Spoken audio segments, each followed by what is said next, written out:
How to report substantial business changes in Yelp. If you need to report substantial changes to your business in Yelp, follow these steps to keep your information accurate and up to date. Now, the first step to do is to create a Yelp for Business account. Okay, yeah, since you are working with businesses, you have to create your Yelp for Business account. So how do you create one? Go to the top part of the screen on the Yelp page, click on Yelp for Business. You can log in into your account. If you have a Yelp business account already, you can add a business and then you can also claim your business. Whichever one, just ensure that you're on your business page. So once you're on your business page, the next step and next thing to do is to go to your biz info. All right, or yeah, go to your biz info on the business page screen. You'll see several options. Ensure you select biz info. After selecting biz info, you will take it to the page where you see details about your product, about your business. Sorry, on the business page, scroll down to operation hours and add or edit your special hours.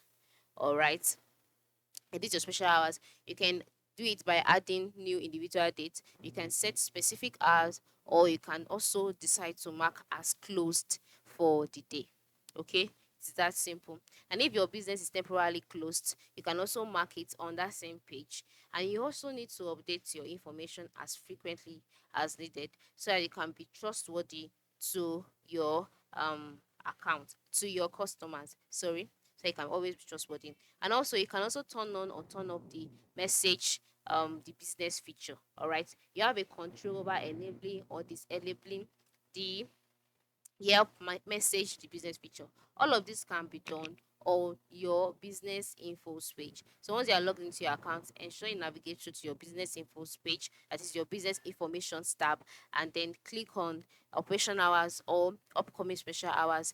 Edit the business hours of your choice, add whatever information that is needed, and then click on save. And then just like that, your business changes would be saved and as well as reported to your customers. This is how it works. Okay, thanks for watching and have a good day.